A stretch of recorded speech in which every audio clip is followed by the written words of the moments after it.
Hi Aries, how are you? Welcome to Tarot Queen. This is your monthly love tarot reading, monthly love tarot predictions for the month of June. Your energies, your partner energies and your relationship energies. Let's see what's going on in next. आपकी monthly love tarot reading है, monthly love tarot predictions हैं जून के month के लिए. आपकी क्या energies होंगी, आपके पार्टनर की क्या एनर्जीज होंगी और आपके रिलेशनशिप की क्या एनर्जीज होंगी, देख लेते हैं इस रीडिंग में. अगर कि आपको रीडिंग पसंद आए, आपने लास्ट में वीडियो को लाइक कर देना है. चैनल पे न्यू है, सब्सक्राइब कर लीजिएगा. नोटिफिकेशन बेल को ऑन करके ऑल पे क्लिक कर दीजिएगा ताकि जब भी जो भी वीडियो अपलोड हो चैनल पे आपको नोटिफिकेशन मिल जाए, ऐसी और भी वीडियोज़ आप देख पाएँ. और अगर आप पर्सनल रीडिंग करवाने चाहते हैं, मुझे व्हाट्सएप पे कांटेक्ट कर सकते हैं. व्हाट्सएप का नंबर इसी वीडियो के डिस्क्रिप्शन बॉक्स में ऐड है. आप मुझे व्हाट्सएप पे कांटेक्ट करके अपने लिए पर्सनल रीडिंग ले सकते हैं.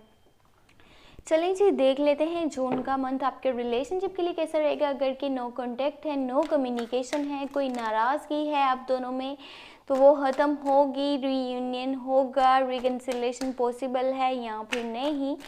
और उनकी साइड से क्या लॉन्ग टर्म कमिटमेंट के कोई चांसेस लग रहे हैं, नहीं लग रहे, देख लेते हैं इस रीडिंग में. Okay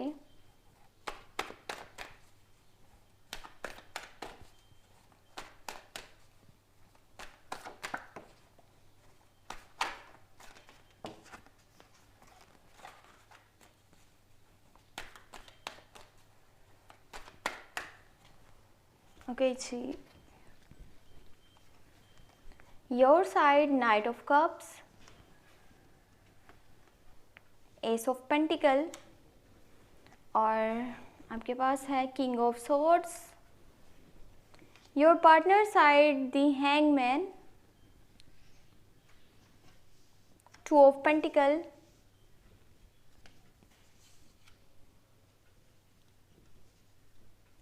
five of wands. Relationship energies हैं जी, three of cups, king of cups and page of pentacle. Okay,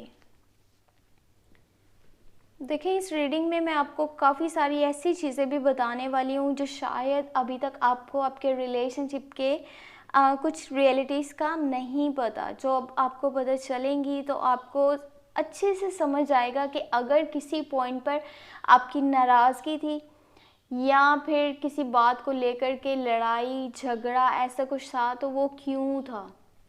चलें जी, स्टार्ट कर लेते हैं. देखिए जो आपकी एनर्जीज हैं, जो आपकी फीलिंग्स हैं, लव नज़र आ रहा है, लॉयल्टी नज़र आ रही है. आपके पार्टनर के लिए आप लॉयल हैं, रिलायबल पार्टनर हैं, उनका साथ देना चाहते हैं, उनके साथ हमेशा रहना चाहते हैं क्योंकि आप इसको एक पैशनेट रिलेशनशिप मानते हैं, लॉन्ग टर्म की कमिटमेंट करना चाहते हैं, उनके साथ रहना चाहते हैं. कोई ऐसा स्टेप लेना चाहते हैं रिलेशनशिप के लिए कि चाहे वो अगर सबके खिलाफ जाकर के भी लेना पड़े ना आपको, तो आप वो स्टेप ले लेंगे क्योंकि आप इस इंसान से इतना ज़्यादा प्यार करते हैं, दिल से इसकी केयर करते हैं, इसको रिस्पेक्ट देते हैं. ऐसा ही जून के मंथ में होगा, लेकिन कुछ रियलिटी आपके सामने आने वाली है. फिर आप उनसे थोड़ी सी बातचीत कम कर देंगे. यहाँ पे कम्युनिकेशन गैप होगा आपके वाली साइड से. आप उनसे बातचीत कम कर देंगे, उनसे थोड़ा सा इरिटेट रहेंगे, फ्रस्ट्रेट रहेंगे, उनसे बात नहीं करना चाहेंगे. हो सकता है कि आप जब भी कोई जजमेंट पास करें या अपना ओपिनियन दें तो वो आपके खिलाफ जाएंगे, आपकी बात को समझने की कोशिश नहीं करेंगे या फिर आपको ही बुरा भला कहेंगे कि आप मेरी बातों में नहीं पड़ो, आपको मेरी बातों में बोलने का हक नहीं है, आपको मेरी लाइफ के बारे में कुछ कहने का हक नहीं है. ये चीज़ें आपको बहुत ज़्यादा हर्ट कर रही होंगी, आपका दिल दुखा रही होंगी. उनका ये जो भी रवैया होगा, जो भी बिहेवियर होगा, अब मैं ये भी बता देती हूँ कि उनका ऐसा रवैया क्यों होने वाला है, उनका बिहेवियर आपके साथ ऐसा क्यों होगा, उसका क्या रीज़न है. जो उनकी साइड से उनकी एनर्जीज है ना, उनकी फीलिंग्स है, वो आपसे बहुत यानी कि डी अटैच रहना चाहते हैं. जून के मंथ में इरिटेट होंगे, उनको कोई मतलब नहीं होगा आपकी लाइफ में क्या चल रहा है, आप किस हाल में हैं, क्या आप खुश हैं अपनी लाइफ में, नहीं खुश. उनको हो क्या रहा है, उनके पास्ट लाइफ के कुछ डिसीजंस हैं जो उन्हें हैंग कर रहे हैं, स्ट्रक कर रहे हैं. मे बी आपके साथ रिलेशनशिप स्टार्ट करने वाला भी डिसीजन हो सकता है जो उनको परेशान कर रहा है।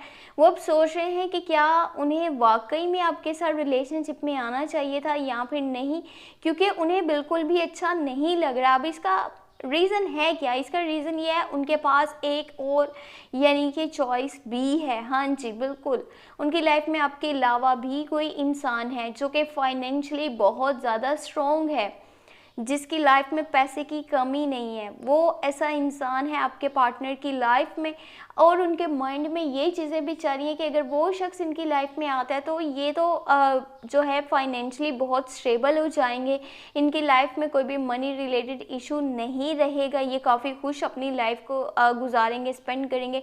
देखिए, ये फाइंडिंग अ न्यू पार्टनर की एनर्जीज नज़र आ रही हैं।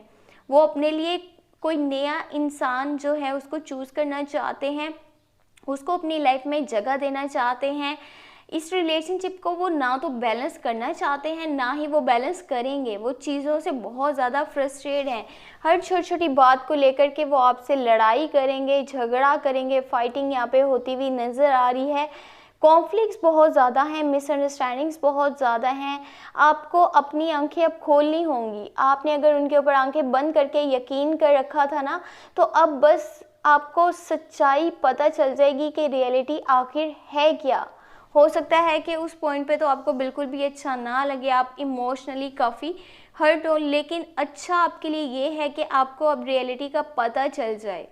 आप उन पे मज़ीद जो है एतबार इस तरह से ना करें कि किसी के ऊपर जैसे इंसान अंधा एतबार करता है ना, उस तरह की आपकी एनर्जीज़ अब आगे नहीं होनी चाहिए। ये मैं आपको इसलिए बता रही हूँ क्योंकि जो रिलेशनशिप की एनर्जीज़ है ना, वो 3 ऑफ कप्स है। यहाँ पे कोई थर्ड पार्टी सिचुएशन है जो कि आपके पार्टनर वाली साइड से है। मैंने आपको पहले भी बताया था, उनके पास एन अदर ऑप्शन है, एन अदर चॉइस है, और वो इंसान फाइनेंशियली बहुत ज़्यादा स्ट्रॉन्ग है जो उनको रिलेशनशिप का प्रपोजल दे रहा है, लॉन्ग टर्म की कमिटमेंट उसके साथ करना चाह रहा है।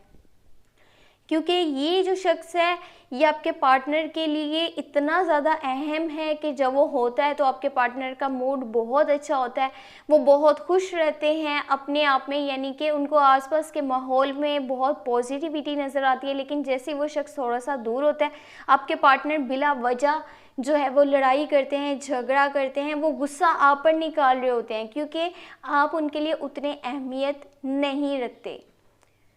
हो सकता है कि कुछ बातें आपको अभी बुरी लग रही हों, लेकिन थोड़ा सा देखिएगा, सोचिएगा, समझिएगा, तब आपको जाकर के पता चलेगा कि हाँ, ये ही रियलिटी थी।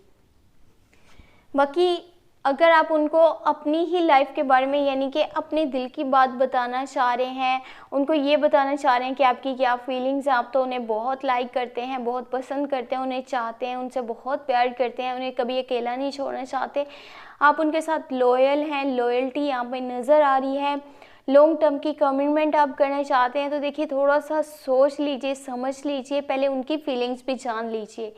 ये ना हो कि सिर्फ आप अपनी बात तो रखें लेकिन सामने वाले का ना सुने। इससे काफ़ी ज़्यादा कन्फ्यूजन ये क्रिएट हो सकती है कि आपका फैसला ही आपके अगेंस्ट जा सकता है। एक इंसान आपके साथ अगर के सही नहीं है तो आप उसके लिए जो है लॉन्ग टर्म की कमिटमेंट का सोच रहे हैं, यानी कि शादी का सोच रहे हैं, तो वो चीज़ें आपके लिए सही नहीं रहेंगी। काफ़ी आपको उस चीज़ से हर्ट हो सकता है क्योंकि उसकी लाइफ में तो पहले से कोई और भी मौजूद है और उस इंसान की मौजूदगी उसके लिए बहुत ज़्यादा अहम है। इसीलिए वो आपसे बार बार डिअटैच हो जाते हैं, फ्रस्ट्रेट हो जाते हैं, इरिटेट हो जाते हैं, कम्युनिकेशन गैप कर लेते हैं।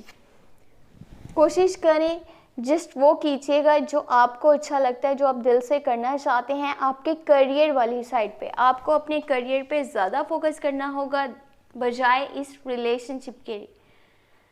बाकी आपकी लाइफ है, आपका फैसला है, आपको जो बेहतर लगेगा आप वो कीजिएगा।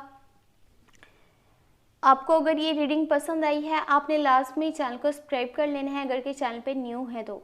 अगर के पहले से सब्सक्राइब कर रखा है तो बहुत अच्छी बात है, साथ में वीडियो को लाइक भी कर दीजिएगा। और पर्सनल रीडिंग अगर आप करवाना चाहते हैं व्हाट्सएप पे कांटेक्ट कर सकते हैं। व्हाट्सएप का नंबर इसी वीडियो के डिस्क्रिप्शन बॉक्स में एंड चैनल के अबाउट सेक्शन में आपको मिल जाएगा। आप मुझे व्हाट्सएप पे कांटेक्ट करके पर्सनल रीडिंग ले सकते हैं।